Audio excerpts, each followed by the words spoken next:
need to. Okay. Awesome. So everyone is in. Okay. And as people begin to file in, yeah, awesome.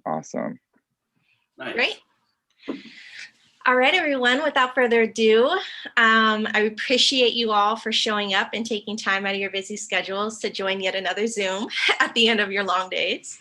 I want to start by thanking CTA Higher Ed Equity Team, and specifically my colleague Fola Odembuni for inviting us to give this talk today. It's been a real honor to get this project going. And just want to give the title, and then I'm going to let myself and my co-presenters introduce themselves. My name is Ziza Delgado Noguera, and I'm an ethnic studies faculty member at Fullerton College. I'm also on the board of the California Community College Ethnic Studies Faculty Council, and I'm the founder and chair of the Racial Justice and Equity Committee, which is a part of our union in United Faculty. Hello, everybody. Good evening. My name is Steven Estrada. I am Ethnic Studies faculty at Cypress College. I also currently serve as our division, the Social Science Division rep for United Faculty. I am on the United Faculty Negotiations team and a member of the Racial Justice and Equity Committee. I also thank you to Fola and her great guidance and mentorship, and a member of the CCA board. I am the director of District F2 and currently am the co-chair of the governance and the faculty and equity diversity committees. Hi, everyone. I'm Amber Rose Gonzalez, faculty and chair of the Ethnic Studies Department at Fullerton College. I am also part of the RJEC committee with UF. I'm one of the co-founders of the Native American Faculty and Staff Alliance. And GLADE, which is our Queer Faculty and Staff Alliance, and some other things as well. Nice to see you all. Hello, I am Daniel Joseph Lind. I am chair of the Ethnic Studies Department at Cypress College. I am the Social Science Division curriculum rep, and I am one of the core faculty members of the Cypress College Legacy Program. All right, so we wanted to give a little context for today that our presentation is broken up into two parts. And the intention is that the first part really gives some background and context into what the field of ethnic studies is. For folks who are less familiar and who are trying to process, what does AB 1460 mean? What is ethnic studies? Many of our colleagues and people that we've experienced have had this question. And the second part of our talk today is about talking about how AB 1460 specifically impacts the California Community College system, but also its relationship to our work as union members. So I'm going to pass the mic on to Amber right now, who's going to take us into the next part of our presentation. Awesome. Thank you so much. We know that folks are joining this session from all over Indian country. I'm actually joining from Kumeyaay territory. And if you know where you're joining us from, feel free to drop that in the chat. If you're not sure, I'm actually going to share a resource that you can check out to find out what land that you're on. All right, so for our acknowledgement today, I'm going to speak to the land that our district, North Orange County Community College District, occupies, where the four of us live and work. Excuse me, NLCCD campuses are located on the unceded ancestral lands shared by the Gabrielino Tongva and Ahashiman Wanenyo nations, who have been the traditional caretakers of the land since time immemorial. We honor the Tongva and Ahashiman ancestors, and we want to lift up the resilience, strength, and survival of their descendants and relatives, past, present, and emerging. Tongva and Ahashiman peoples maintain a strong presence, living and working on and protecting their ancestral homelands and cultures, alongside people of other indigenous nations, Black folks, people of color, immigrants, and refugee communities who have made their home in Orange County. We honor all of our ancestors, and we invite them to join us today. And I want to share that a land acknowledgement is only a basic first step to get in right relationship with the Native communities whose land is occupied by our schools. It's our collective responsibility to actively work to redress the legacy of settler colonialism and support Indigenous communities' sovereignty. So that being said, we're going to drop in the chat some pages you can follow, groups you can support, and I want to direct you to specifically the first one, which is a GoFundMe page to protect Pavunga, which is the Tongva and Ahashiman sacred site of creation, which is currently occupied and threatened by Cal State Long Beach. So definitely check those out. Thank you so much. All right. We're gonna have Amber also lead us in a grounding before we get started. Awesome. Okay, so it's important that we get grounded so that way we can be fully present together. We are probably coming from meetings and class, work, family obligations. So it's important that we just sort of take a moment to become present together. And I understand the term grounded as an adjective, a state of being that takes ongoing practice. To be grounded is associated with an experience of clarity, wholeness, rightness, and harmony. To be present in your body, allowing you to feel centered and balanced. So first I want to just describe really briefly the process. So we're going to follow the image on the screen. You're going to take a breath in for 4 counts, hold it for 4, slowly release in through your nose, out through your mouth for 4 counts, and then hold it again. We're going to repeat that 4 times. Yes. To begin, I'd like for you to check in just with yourself, with your body. You want to become aware of how you're sitting or standing. If you're able to, relax your jaw, rotate your head, loosen your neck. You can roll your shoulders back, maybe feel your spine and your sit bones. If you want to squeeze, if you're able to squeeze your hands and release the tension from them and place them in a comfortable position, maybe on your lap or on your desk. And then if you want to move your eyes down from your screen and soften your gaze, please do. You're welcome to close your eyes if you'd like, if you're comfortable doing so. Do whatever feels good and comfortable for you. Okay, so we're gonna actually wait for it to go around. So if you want to just maybe check in with your breath and find a normal, comfortable pace. We're gonna breathe in through your nose. Hold, 3, 2, 1, and out of your mouth. Hold there, 2, 1. Breathe in, fill your lungs, and hold, 3, 2, 1. Breathe out, emptying your lungs, and hold, 3, 2, 1. And breathe in, and hold,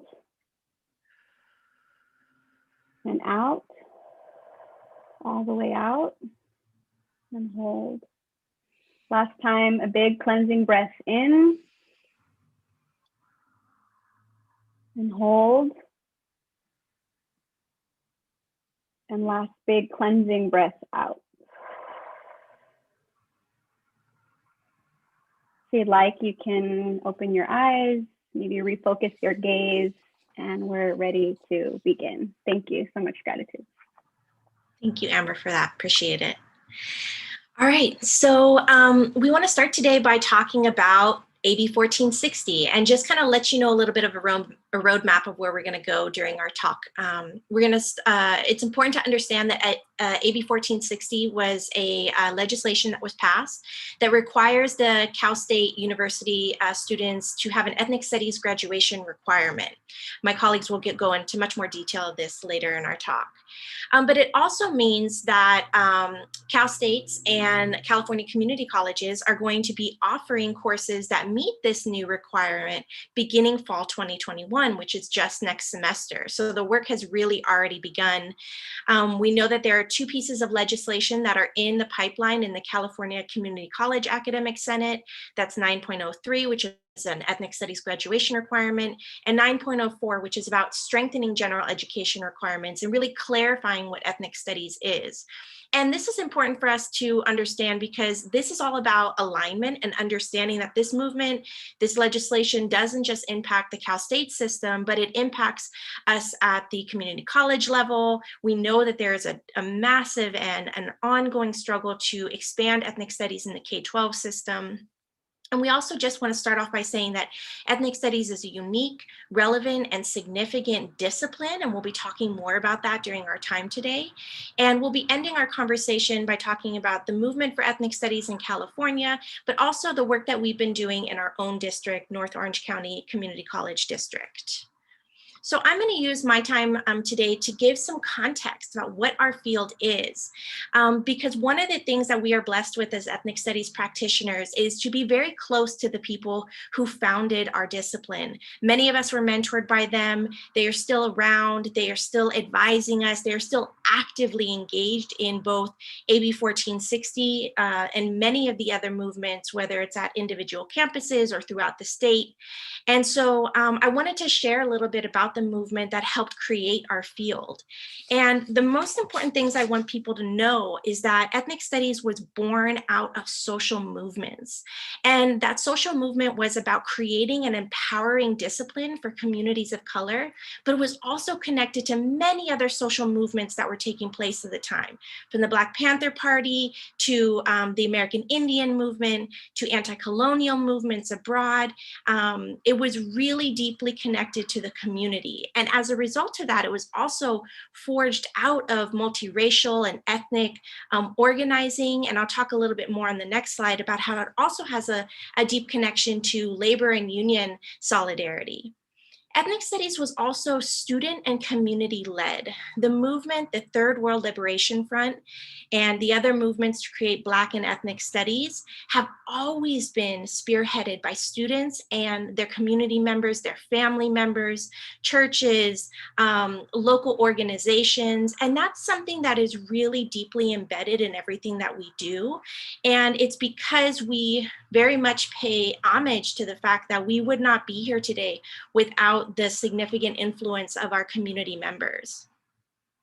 Another part of our history that is relevant is that the movements to create ethnic studies on campuses throughout the country really faced a lot of violent repression by local campus state police, as well as resistance from traditional disciplines, administrators. And we mention that because it's important for people who are unfamiliar with the discipline to know that we have, from our inception, been having to deal with not being wanted in the institutions we are fighting to be a part of, fighting for our students, fighting for our histories, trying to work within these institutions, but also really knowing that they are legacies of violence and colonialism against our communities. So that history is important to share with folks. And then lastly, it's really important to understand that ethnic studies was guided by a clear call for self-determination, both within the universities to create our own research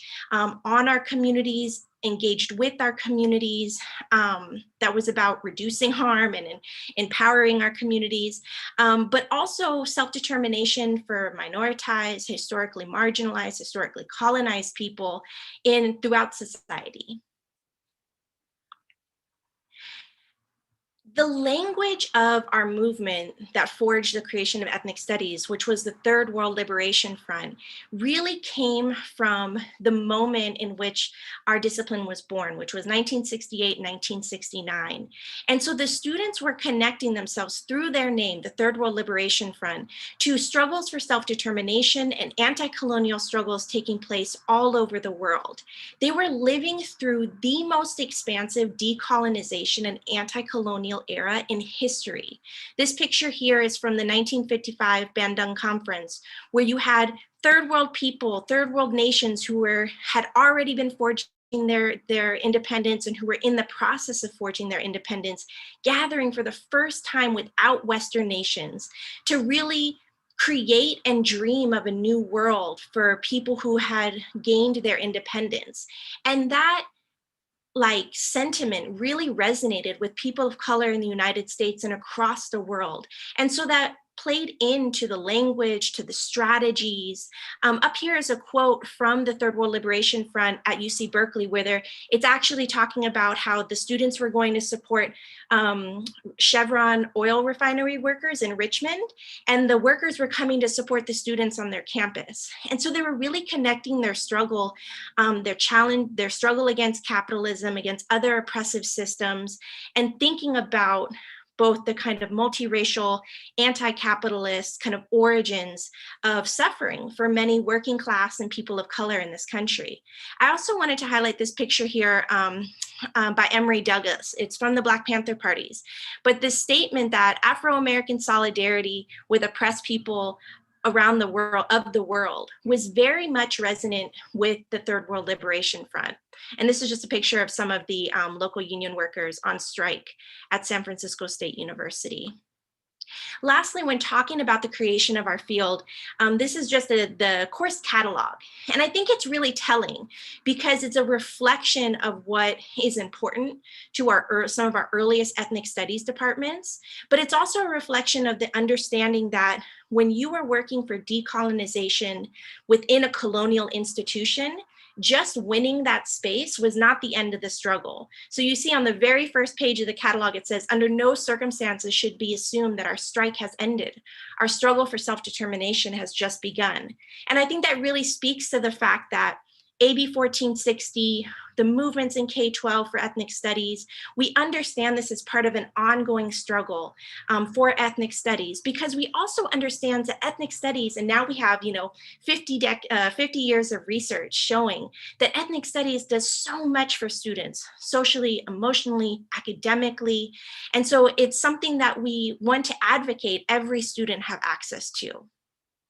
And then my last slide is just to talk a little bit about, what does it mean for us as ethnic studies practitioners? What is our area of expertise? Because I think there's a lot of misconceptions out there that just teaching about race or about gender or about sexuality or about power is the same as ethnic studies. And I want to acknowledge that that's something that our discipline really is we're one of only a few that really gets this kind of feedback. Very few other people think that they can just go teach biology or teach sociology, because we understand that there's a real expertise and training that happens there.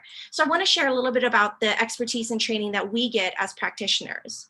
We're trained on understanding and examining the history of white settler colonialism, both as part of our history, but also how it continues to play out in our society and our communities. We examine the historical construction of race, white supremacy, institutional racism, how people navigate racism, and really significantly, the struggles for liberation that our communities have always fought. Because wherever there was oppression, there has always been resistance, and always joy, and always attempts to find that connection in our humanity. We provide a more complete and accurate understanding of US history to address the complexity of inequity today. And, examples of that are, so much of colonialism was documented really well, but very little of it is taught in the traditional kind of disciplines and in the Eurocentric K-12 curriculum that we have in this country. So it's really important for us to dig deep into that so that people have a complete understanding of all of the histories that, have made up the experiences of people in the United States. We explore the meaning of collective and communal identities that our people hold. We center the lived experiences and knowledge system of Black, Indigenous, and other people of color. And really importantly, we provoke action. We understand that everything that we learn has implications for how we live, how we connect with each other. I tell my students, no matter what your field or whatever your career path that you're choosing you go into, to have this background and to have this ability to be able to critically empathize, critically analyze, and understand the world that we live in is really important. And we are trained pedagogically how to center this kind of action in our teaching. And then lastly, like I said, ethnic studies is not, ethnic studies is a discipline. It's not just content that can be added to any course. It has a rich history, and it's been really committed to a political education. All right, that's it for me. I'm going to pass it on to my colleague, Amber. Awesome. Thank you so much, Lisa. So now I'm going to transition us into talking about ethnic studies pedagogies. And another way that ethnic studies differs from mainstream curriculum, as Lisa mentioned, is our pedagogy. There's a differentiation, not just in our content, but the ways that we share that content with our students, which is for a particular purpose. This is exemplified in many ways in a quote from Bell Hooks from her book, Teaching to Transgress. That's part of a trilogy. This book was published in 1994, and she says, "The classroom, with all its limitations, remains a location of possibility. In that field of possibility, we have the opportunity to labor for freedom, to demand of ourselves and our comrades an openness of mind and heart that allows us to face reality, even as we collectively imagine ways to move beyond boundaries, to transgress. This is education as the practice of freedom." And so in ethnic studies, we honor and center the embodied knowledges that our BIPOC or Black, Indigenous, and students of color bring with them from their own lived experiences, as well as the knowledge they carry from their families and their ancestors. And as Aziza mentioned, we're committed to the interrogation of interlocking systems of oppression in order to unsettle and disrupt them. And one of the ways that we do this is by facilitating deep critical self-reflection, unpacking how these systems are felt, and the ways that they show up in our minds, bodies, emotions, spirits, in our very being. So we do a lot of introspective self-excavation.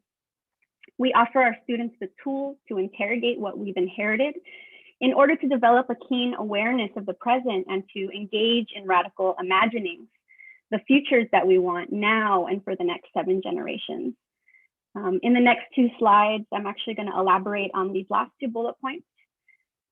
The ways that ethnic studies is guided by Indigenous and decolonial traditions. And I offer one example of deep mentorship, collaboration, and building communities of care as one way to enact our freedom dreams. All right. So again, just to make a connection to what Ziza shared in her presentation, that ethnic studies emerged at the crossroads of multiple social movements of the 1960s and even further back into the 50s. The Black Panthers, Third World Liberation Front, and others were inspired by and drew connections to worldwide decolonial movements. And this decolonial and anti-colonial imperative has remained a strong thread in ethnic studies since its inception. And this is absolutely reflected in our pedagogy and not just in our content. And so ethnic studies is guided by these Indigenous and decolonial traditions that center respect and reflect 4 core values, which are relationship, responsibility, reciprocity, and redistribution. And relationships is understood as kinship. In the most profound sense, we understand that we are all related and that we are all interconnected. And this actually moves us beyond sort of the, I guess, mainstream rhetoric of allyship. Like, we understand that we are actually related. And so it's important to us to see each other in that way. Responsibility to community, which is really countering this very individualistic society that we live in. We are seeing the effects of this rampant individualism and this toxic individualism. And so we center community and that we have a duty to care for our relatives. Reciprocity is acknowledging that interconnectedness, our relationships and responsibilities shape our roles in life and are reciprocal, as is the nature of the universe. Very anti-capitalist perspective and way of being. Which leads to the 4th, which is redistribution. Generosity is valued and centered. Our reciprocal relationships and responsibilities guide us to share our resources and help us to maintain balance. Okay, so now that you understand a bit about these traditions, I want to give you an example of how these play out with our students. So you can go to the next slide. Okay, so I'm just going to introduce this video. This is one example of deep mentorship, collaboration, and building communities of care that reflects the indigenous and decolonial traditions of ethnic studies pedagogy. Beginning in 2014 as a public conference, the Ethnic Studies Summit has transformed into an on-campus student leadership retreat, empowerment seminar, and celebration of BIPOC creativity. Held annually in the spring semester, the summit showcases renowned speakers and performers, interactive workshops and presentations, film screenings, and has a resource fair and artisan marketplace. The event brings together students, scholar activists, organizers, artists, and local community to explore a different theme each year. The intentions of the summit are to share and generate knowledge and inspire action by theorizing and strategizing, skill sharing, discussing practices for responding to ending all forms of oppression, and to engage in communal healing to create a more just society. The summit is organized by a team consisting of students, myself, and ethnic studies faculty. And so this is a promo video from the 2016 summit that was created by a student, and this will give you a sense of what the summits are all about. The time has come, the walrus said. Perhaps things will become worse and then better. Perhaps there's a small god up in heaven readying herself for us. Another world is not only possible, she's on her way. Maybe many of us won't be here to greet her, but on a quiet day, if I listen very carefully, I can hear her breathing. Thank you. The annual PILAS Summit, which stands for People's Intervention for Liberation, Autonomy, and Self-Determination, to bring educators, activists, artists, scholars, community members together to talk about the issues that are important to us. You've got to have a confrontation in that community.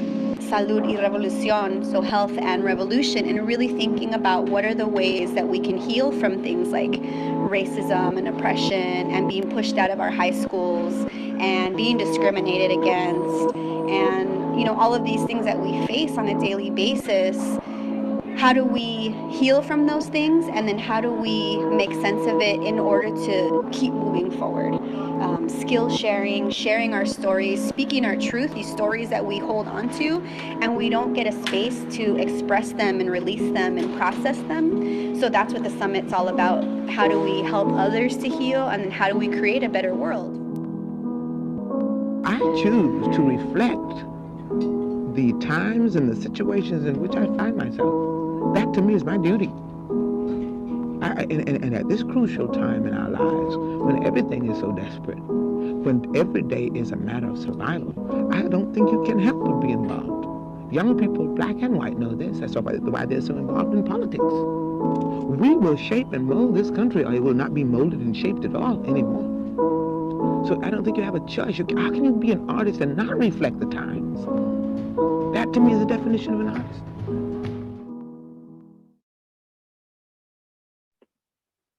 All right, thank you. That's all for my part. I'm gonna transition on to Danny, who's gonna share the importance of how do we get this content and this pedagogy to more students.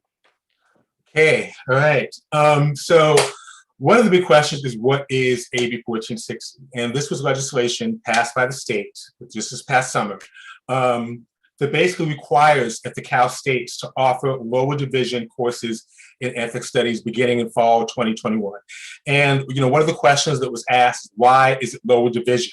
And it was decided that when students are taking upper division coursework, they're focusing on their major requirements. And so they basically kept it at lower division with other GE areas to basically give the students the opportunity to take these classes in ethnic studies before they get deep into their major.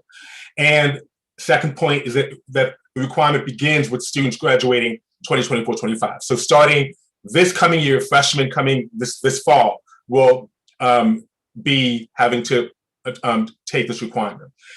The AB 1460, it does not alter the existing associate degree for transfer and major requirement. So in other words, it's not an extra 3 units. It still falls within the same 60 units that students need to take to transfer to a Cal State. And the way it's working is that it's the Cal State's created a brand new Area F in terms of distribution requirement. So as of right now, it's area A through E. They added area F that focuses specifically on ethnic studies.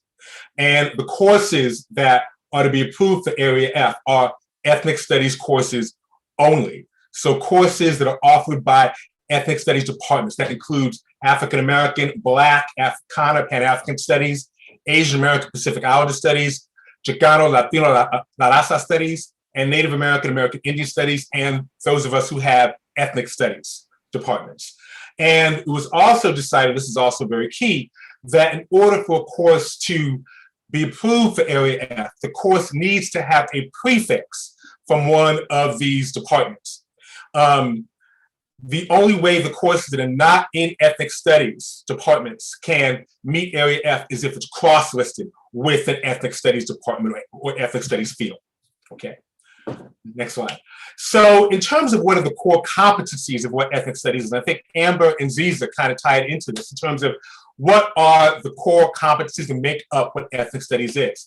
And so if you look at number one, analyze and articulate concepts such as race and racism, racialization, ethnicity, equity, ethnocentrism, Eurocentrism, white supremacy, self-determination, liberation, decolonization, sovereignty, imperialism, settler colonial, and anti-racism as analyzed in one or more of the following areas of ethnic studies: Native American studies, African American studies, Asian Americans, Latino American studies. So in other words, looking at these concepts in terms of how they specifically impacted certain communities of color.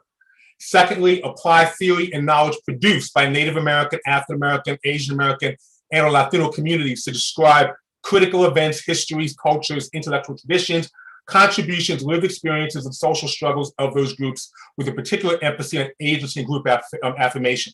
This is the one thing that in ethnic studies we always focus on, is how these communities have agency, how these communities created history, how these communities created literature. And so you're giving voice to these various ethnic communities. Thirdly, critically analyze the intersection of race and racism as they relate to class, gender, sexuality, religion, spirituality, national origin, immigration status, ability, tribal citizenship, sovereignty, language, and or age in Native American, African American, Asian American, and Latino communities. In other words, you're looking at race and racism, but you're also looking at race and ethnicity along with class and gender and sexuality and religion. Fourth, critically review how struggle, resistance, racial and social justice, solidarity, and liberation as experienced and enacted by Native Americans, African Americans, Asian Americans, and or Latinos are relevant to current and structural issues such as communal, national, international, and transnational politics, as for example, in immigration, reparations, settler colonialism, multiculturalism, and language policies. Ziza addressed this earlier, that these various groups of color launched their own social movements for change. And so what this is saying is that ethnic studies focuses on how these groups did launch their own movements to bring about change for their own communities and for society as a whole. And lastly, describe and actively engage with anti-racist and anti-colonial issues and the practices and movements in Native American, African American, Asian American, and Latino communities and a just and equitable society. Again, what have these groups contributed to trying to bring about social change in American society? Okay. Next slide, thank you. Now, big question always gets asked is, well, what qualifies one to be an ethnic studies practitioner? According to the state, okay, the state basically broke it down. And right now there are 3 areas of ethnic studies that the state has approved that one can have expertise in. So for one who wants to teach in African American studies or department in African American studies, you need to have a master's degree in African American, Black, or Africana studies, or a bachelor's degree in African American, Black, Africana studies, and a master's degree in ethnic studies or the equivalent. So it's very clear now that the focus is on Black studies and ethnic studies. For Chicanx studies, master's degree in Chicano studies, ethnic studies, or the equivalent. Okay, so it's again ties to what Jesus was talking about. That this is a discipline, and the state is making very clear that you have to have training in the discipline in order to teach in the field. And in ethnic studies, you'd have a master's degree in ethnic studies or a master's degree in one of the different ethnic studies areas: American studies, ethnicity, Latino studies, La Raza studies, Central American, Latin American, cross-cultural, race, ethnic relations, Asian American studies, African American studies, or the equivalent. Again, grounding it in the discipline. Okay, next slide. Big question that always is getting raised now, because some schools have social justice requirements. I know it's Cypress, so we'll talk about that in a minute. We have the social justice, equity, and sustainability requirement. Fullerton has multicultural. And the big question is, what is the difference between multicultural studies and social justice studies and ethnic studies? While there's overlap, there is a difference. If you look at what multicultural studies and social justice studies focus on, one, it focuses on broadening the struggles for equity, justice, and to all marginalized communities globally. So you're not just focusing on race and ethnicity, but you're looking at various underrepresented peoples or various struggles such as gender, sexuality, age, religion.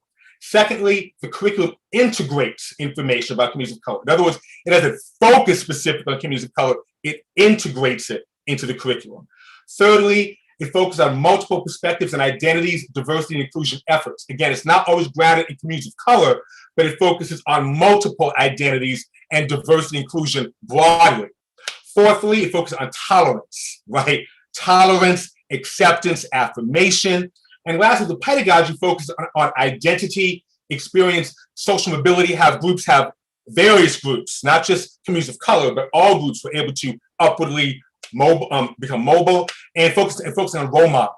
So that's what multicultural studies, social justice studies focus on. Whereas ethnic studies, as you can see, there's a difference. First of all, ethnic studies focuses on the historical and contemporary experiences of racialized communities. So the focus of the curriculum, the focus on the course is on the historical experiences, of the historical and contemporary experiences of racialized communities of color.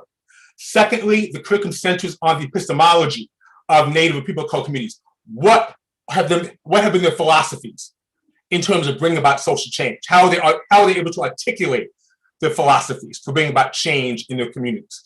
Third, race and intersectionality of identity, resistance, and self-determination movements. So you're looking at race and ethnicity at the core, along with looking at identity, resistance, self-determination. Fourth, the focus is on anti-racism, decolonization, ethnic solidarity, how groups came together, right, to bring about change in their communities.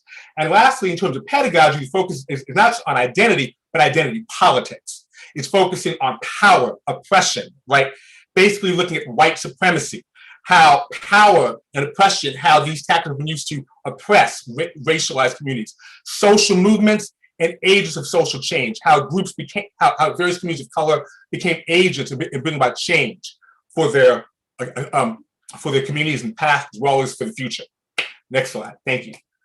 And in terms of the big issue with regards to community college and CSU alignment, earlier I said that various community colleges already have requirements in place. So Cypress, we have the social justice, equity, and sustainability requirement, and Fullerton has the multicultural graduation requirement. And the big question that gets raised is, should California community colleges replace their local graduation requirement with an ethnic studies requirement?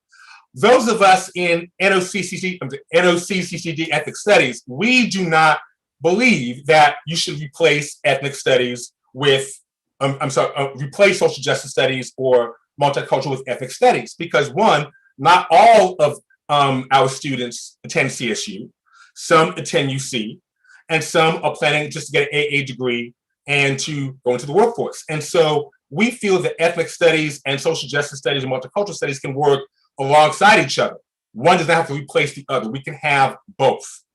And then when it comes to the issue of cross-listing with non-ethnic studies departments, the position that was recently taken by the California Community College Ethnic Studies Council is that schools that don't have in place robust ethnic studies departments may want to cross-list courses in order to meet the legislation, right? So they're not found to be out of compliance. Whereas the institutions that do have ethnic studies departments in place, it was basically strongly suggested that we don't cross-list, because those institutions that have robust ethnic studies departments and programs already have the classes in place to serve our students to meet Area F. Okay, and that's my portion. And I'll hand over to my colleague, Stephen Estrada. All right, so I've been basically asked to kind of highlight the recent developments and the work across NOCCD and what has been going on with faculty within our district, right? So what I really want to do is kind of focus on three areas. And one is Black Faculty and Staff Association kind of leading the way with the creation of their Black Lives Matter Task Force and a report of recommendations that they gave out first to Cypress College as a campus, but then this kind of spread out across the district. The second is kind of the responses that UF, United Faculty, our full-time local union has had, and that was mainly, responding by creating the Racial Justice and Equity Committee, and then obviously, addressing the ways in which the Ethnic Studies faculty, which you have 4 of us here in this presentation right now, and the work that we've been doing around AB 1460 and responding to these things. So if I can please get the next slide. Okay, so here's a quote coming straight out of the Black Lives Matter Task Force report, right? And again, here is a group of faculty and staff coming together in the summer of 2020, right, as a response to the social movement, to the tragedy that we experience collectively in the nation, the national conversations, and obviously the ongoing issues of inequities and within education. So, they put together 6 subcommittees. One is focused on the legacy program here at Cypress campus. They also wanted to address college, district, and community relations. They wanted to address language and compliance and policy issues, as well as curriculum issues, funding for Black students and resources for Black faculty and staff, as well as issues of hiring, reclassification, and promotions. But really what they're doing is essentially committing to addressing deep historical issues and deep traumas of white supremacy as a result of white supremacy and the institutionalization of white supremacy, of which, of course, NOCCD is not outside of that realm, right? And this report becomes really a self-reflective and intentional commitment that Black faculty and staff put together to push towards racial and social justice. And so, I mean, of course, there's a whole lot that comes into this report, but I want to kind of focus on what is relevant here in our discussion. So if I can get the next slide, please. Of course, I think one of the main things that is important here is the recommendations the task force put forth in terms of curriculum. They were looking at really pushing for an audit of all of our classes, of all our SLOs, right? In order to ensure a more accurate and equitable incorporation of the histories and the experiences of Black people and people of color. In all lessons, in all our survey history courses, in any kind of course that is talking about significant social or political movements or contributions of folks within the US, and also in the study of creative works. They also wanted that all courses that focus in some way on race and ethnicity, that they be offered. They wanted to make sure that these courses continue to be offered. And so they made recommendations that all courses that have a focus on race or ethnicity be offered at least once an academic year, if not once a semester.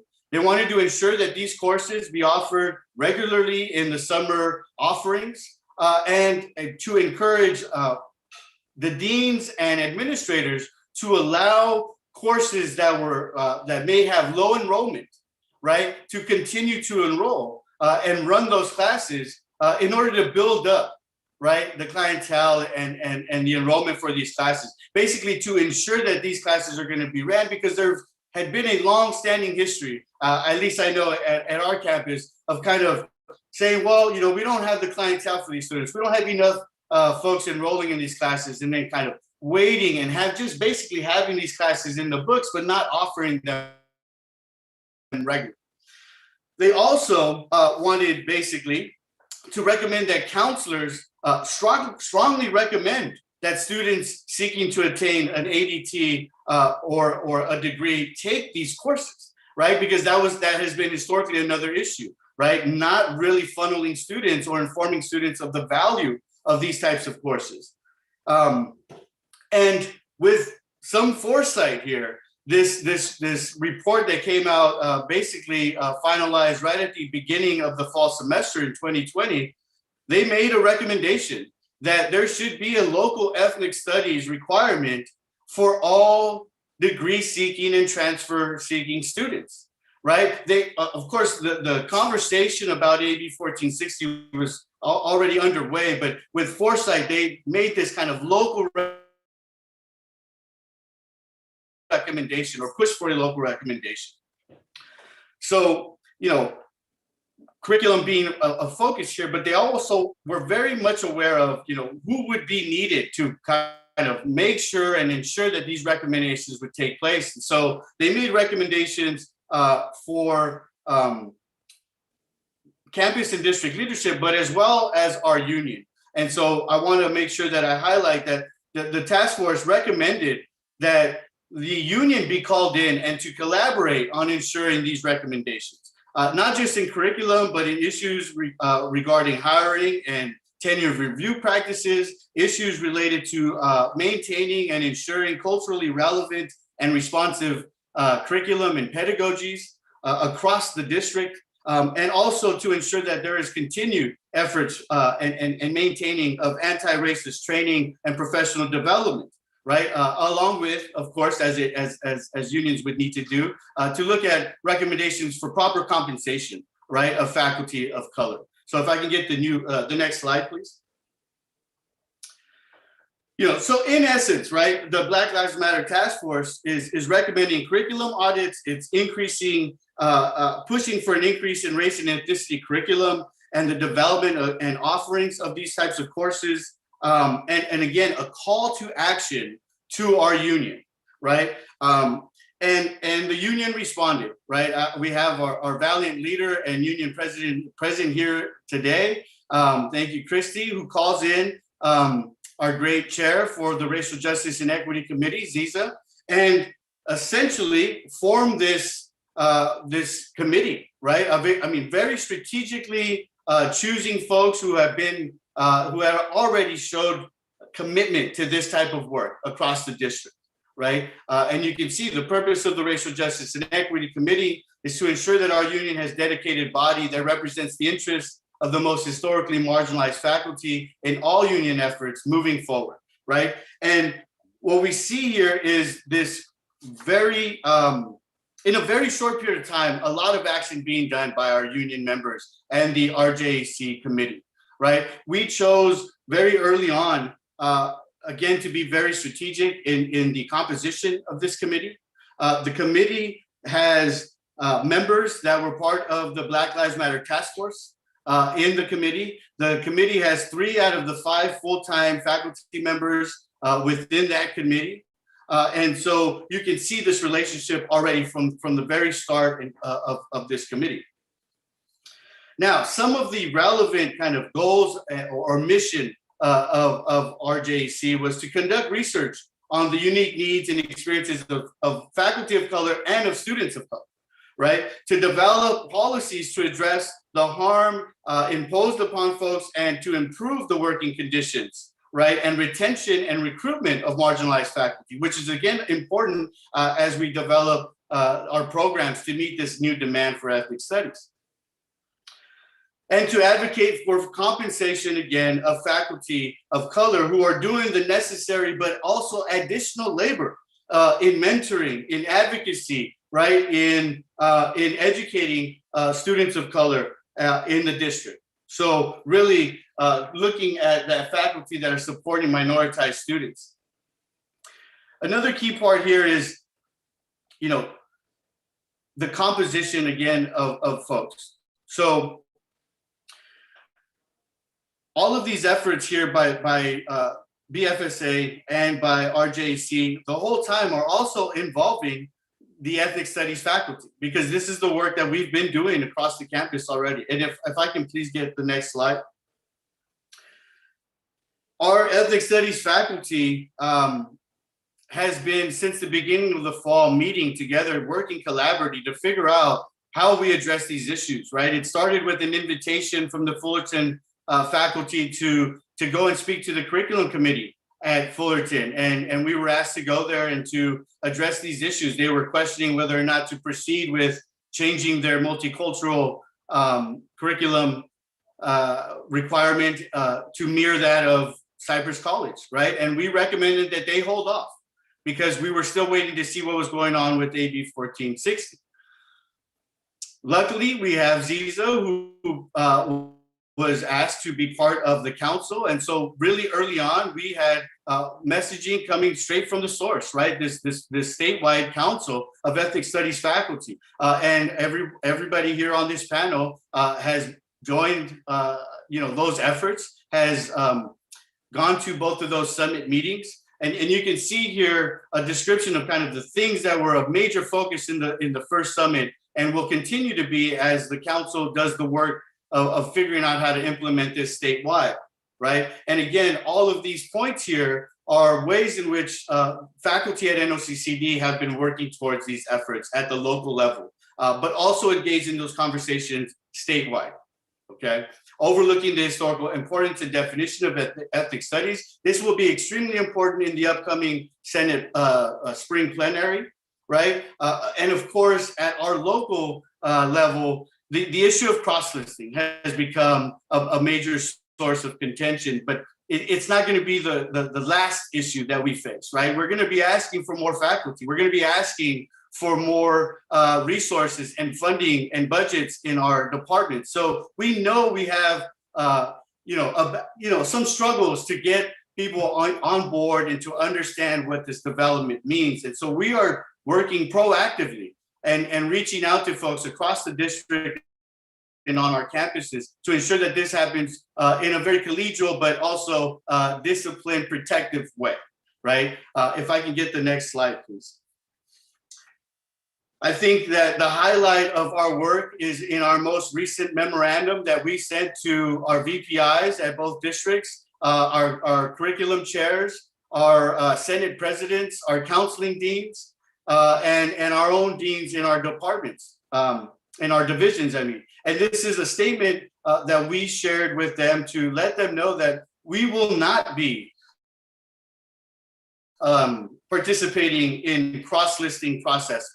Right? We are going to maintain the integrity of the field and the discipline. And we have the privilege of having really long-standing and robust ethnic studies departments. And so we are making a clear point to stand our ground here, right? To be able to determine the courses and meet this requirement, but we're opening up avenues for collaboration, right? We are willing to work with folks in developing their courses to add more emphasis on race and ethnicity. We are willing to work with folks to increase our program maps and allow for other courses within our degrees. We are willing to promote other classes that have interplay and overlap with our courses. So there is a way in which we can work, but we are standing strong on this issue of cross-listing. And I think what this really shows is, the faculty here, and I don't mean to pat all ourselves on the back too much, but what we've done is really engaged in the type of work and embodied what we teach in our curriculum, and we advocate for our students, right? Not only on our campuses and within our own departments, but also in our efforts within the union and within the statewide council. So, I just want to leave us there for my portion with this, what I think is a great move in a good direction to establish a solid foundation moving forward for us. Thank you so much, Steve. Appreciate you and everyone.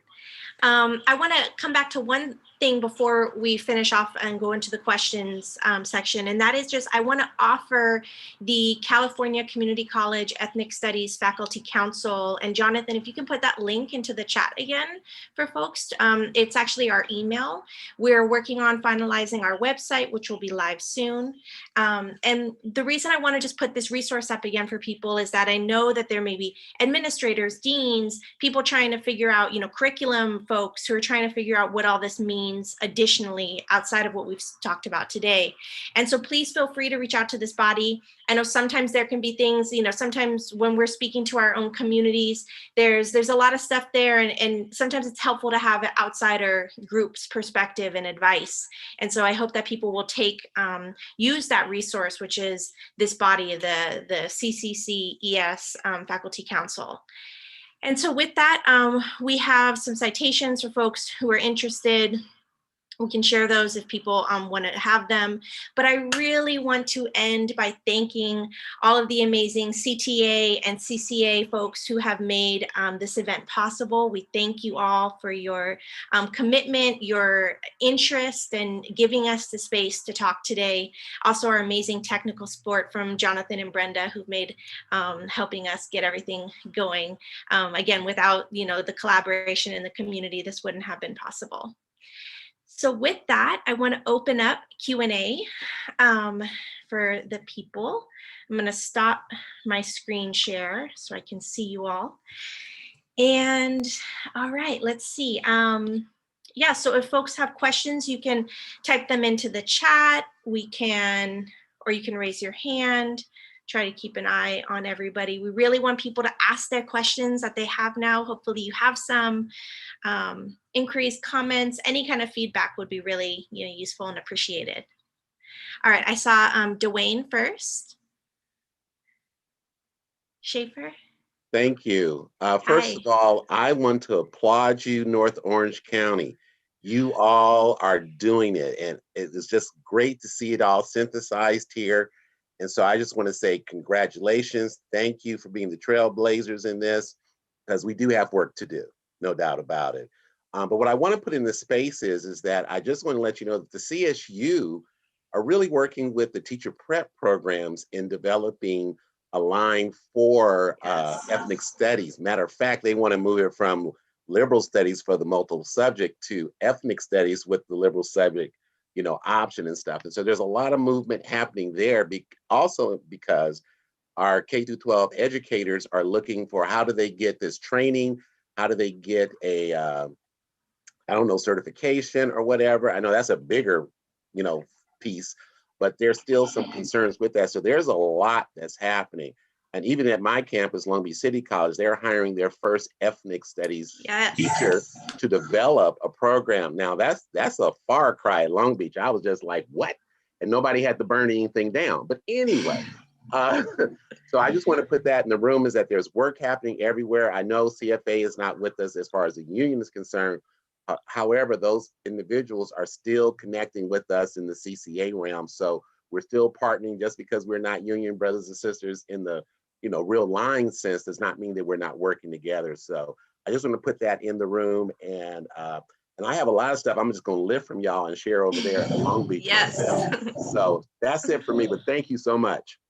Thank you so much for your comments. We appreciate it. And yes, there's so much work that we have to do across, our different places in the system of education in this country. And we're really excited to do that. And I think it's a really important moment. Did anybody else want to comment on that for the panel, Steve, or anybody? Good. No, I completely agree, and I appreciate it, Dwayne. Amber? Yeah, so speaking of trailblazing, so we have been thinking on our campus at Fullerton and are in the works of developing a certificate for ethnic studies educators for folks who want some certification and some training in terms of. We're really looking forward to what the state does in terms of K through 12 teaching as well. Definitely. I see Julius has a hand up. Thomas? Hi, I put a couple of questions in the chat. First of all, I want to talk about the presentation. I think the presentation is phenomenal and long overdue. We have long sought and needed to seek in the community colleges ethnic studies as a viable means for our students to get educated and to get better understanding of who we are as people of color. That's number one. Number two, and Stephen will know this as well as some of the CCA board members that might be on the board, there's something sitting in my craw that I just can't let go.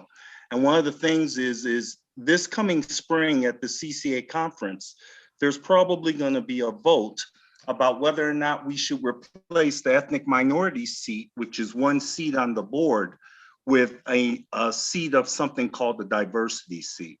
It's my opinion that we need both, that we need an ethnic minority seat as well as a diversity seat, and that we don't replace one with another, which is what you said in this presentation earlier as I was listening. I was a good student in school. So I want to put that out in the chat and make sure I put that out in the room because most of you are CCA members, so I want to invite you to come to the spring conference and please vote that we can have both seats as opposed to replacing one seat with the other. And I wanted to make sure that was known. So thank you for his presentation. And if anybody has anything they want to say to me, I'm here. So thanks. Thank you for that, Julius. Amber? Yeah, if I could just respond to that. Thank you so much for calling that up, Julius. I think that is, I know that within ethnic studies, that is one of the core tenets, which is to move away from binary thinking and to disrupt binary thinking that is so ingrained in our being. And that's one of the things that we unpack with our students and how this shows up all the time for folks, right? It's this either or thinking and not both and. And if we think about the ways that capitalism affects us individually and on a daily basis, it's also thinking from a scarcity mindset, that there isn't enough to go around for everybody, that there isn't enough to share, right? But if we step back and think about how BIPOC epistemologies and worldviews help us see the world differently, it's about, right, giving and sharing and both and so I just wanted to thank you for calling that up. I also wanted to comment on that. Thank you, Amber. That what is like these conversations, like, should we replace our multicultural requirements with an ethnic studies requirement? No, we need more. We need more of these requirements. So it is not a one or the other, because the traditional disciplines and English and all of the work that these that history and sociology has done to include more classes that are more focused on race and power dynamics, those are important because we need students in those disciplines to take classes from their disciplines on these topics. And they also should be taking ethnic studies classes on this. And so we're really encouraging us to move away from that, to say that more is better. I don't think anybody looking around and being in the world today can say students should only have one class that analyzes power and race and all of these things. So that's what your comment really brought up for me, Julius. Thank you. Jonathan had Steve. I just wanted to follow up on that. And I think that this is, just because I've had 2 days now straight, Danny and I having these conversations on our campus with leadership. And that is another reason to not cross-list. Because then if you cross-list, you don't provide the incentive of these other departments and programs of really doing the work of bringing that content, right, and that pedagogical approach into their own fields, right, within their own disciplines. And I think I think this is really important, and I'm glad you brought that up. And also, I want to share a strategy that we've been doing. We've had meetings with a number of traditional disciplines recently, and when advising them on how to support the growth of their courses in these areas that will not meet Area F, but that will be useful for their students and maybe graduation requirements locally, is that we're encouraging them to pay people with expertise, people of color with expertise. Don't ask them to do the work for free. We're meeting with them initially to give them some advice, but we're not doing the work for them. We're guiding them to people who they can compensate to do this work, who are experts in this area. And the response has been positive so far. And I think, we're telling them that there's funds available. So there's lots of ways to engage your colleagues who may come to you and ask you to do this work respectfully and collegially, but also, as union members, we're very focused on making sure people are compensated for their labor. And even outside of union members, that's important to all of our work, like Amber has talked about. So those are just a couple strategies that we've been practicing, and it's gone really well so far for us. All right, Jonathan, I want to get to your question. Yes, so we've been using the chat for questions, but we've also been using like an anonymous website for questions. And a question that came from that is, in the minimum qualifications for faculty and administrators in California community colleges, Native American studies is not a minimum qualification for ethnic studies. Is there an effort to change this? Amber, you want to talk to that? Yeah, so I think this is part of the conversation that we're going to be having. There's a discipline input group on Friday statewide for ethnic studies to talk about creating a transfer model curriculum for ethnic studies and to move away from the social justice studies requirement, or understand, I guess, what the differences would be, and to develop course identification numbers for ethnic studies courses, because right now they're identified as social justice courses. And part of that conversation is to think about, well, who is also qualified, right, to teach these courses.